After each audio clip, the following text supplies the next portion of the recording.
It's beer o'clock on Real Ale Craft Beer, and I'm really excited to bring you today's beer. I'm a big fan of Krombacher. I buy it on a kind of weekly, fortnightly basis from various stores, various supermarkets, either Tesco's or Morrison's in the UK. I drink it on weekends, love it. And well, I've never had their Hell. Krombacher Hell. The Pilsner I drink, as I just said, every fortnight, but yeah, this is a new one for me. 5% ABV, original import from Germany, 500 milliliter can. Of course, being the Reinheitsgebot, it's just water, barley malt, hops, and hop extract, and of course yeast. Maybe that's 5 ingredients. I don't know. It counts up to 5 anyway. We'll talk more about that in a moment, but let's get the beer out into a glass and see what we get. Perhaps this beer has been brewed for the UK market, so I doubt it though. I can imagine the Germans wanting to drink lots and lots of Helles Lager. It is their style of beer after all.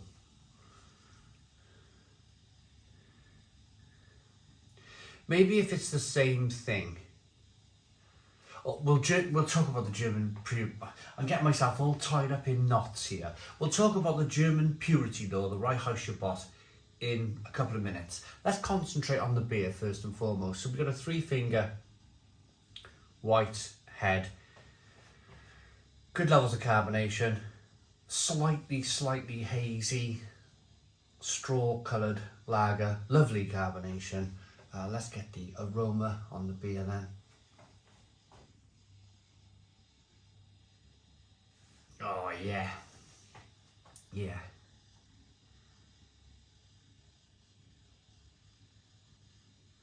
Nice malty, grainy sweetness coming through on this beer.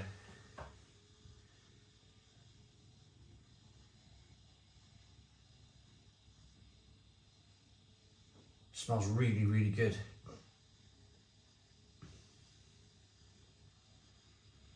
A little bit of hop character coming through too. Let's dive in. Cheers everybody.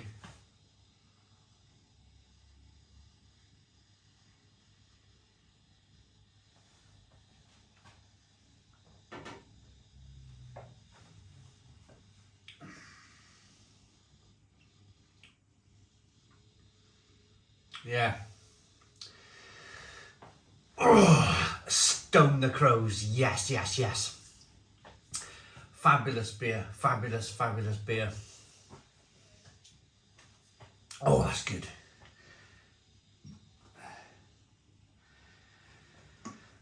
Why is it good? And what's the difference between Krombacher Pilsner and Krombacher's Hells? Well,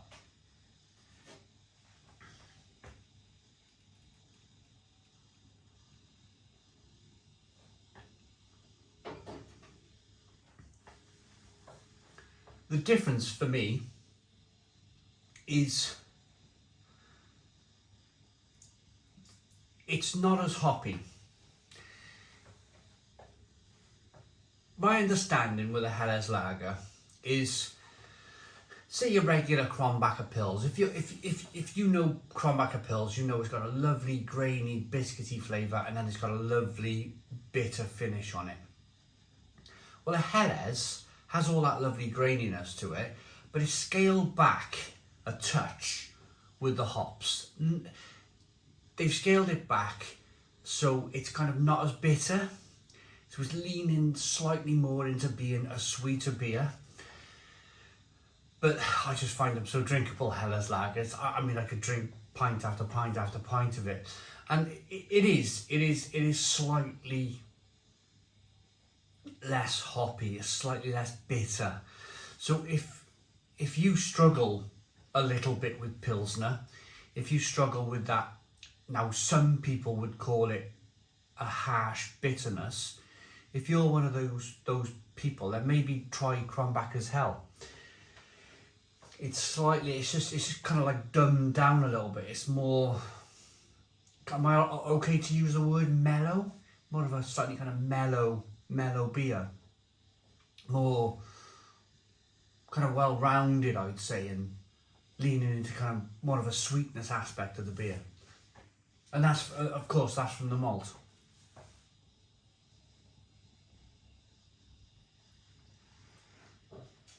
Carbonation pushes the beer on the inside of the mouth, releases more of that flavour.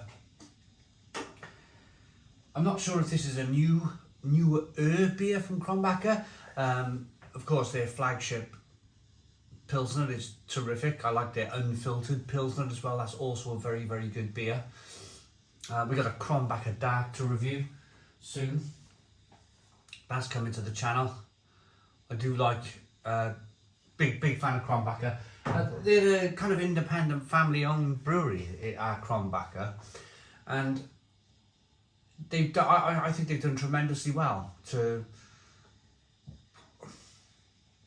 you know when you see a Krombacher beer, the name itself is a sign of quality. They make terrific beers, and you can have lots and lots of confidence that the beer is going to be really good. I even reviewed their 0% beer recently.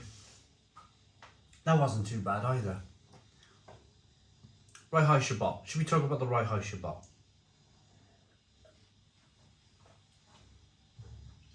Many moons ago, I don't know whether it was 1500 or 1600, so we're talking about, I don't know, like nearly 500 years ago, Germany put in place a law that if you were going to be able to call a beer, if you want to call a beer, like calling a spade, then it has to have, back then it was 3 ingredients because they didn't really understand yeast back then. It just kind of become an alcoholic beer. So it used to be 3 ingredients, and of course they added yeast as soon as they worked out what yeast was. So malt, hops, yeast, water.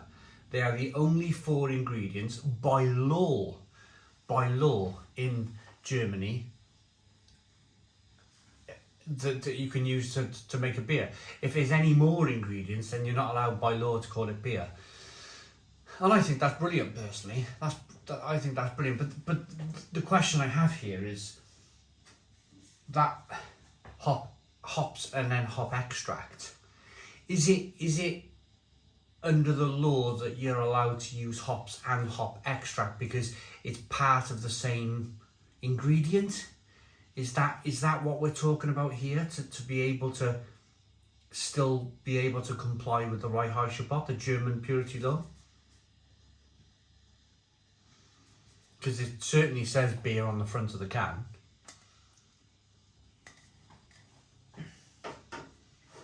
But it's a marvellous thing. It's a marvellous thing that the Reinheitsgebot exists, because I think German beer is up there. Well, definitely.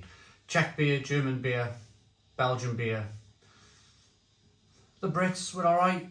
Americans, they're alright too, at brewing beer. But I'd say Germany, Czech Republic, I'd say for me they like to stand out. In terms of lager, they're the standout countries to produce amazing quality lager. So I'm going to rate this. Krombacher Hell. Looks good, smells good, tastes fantastic.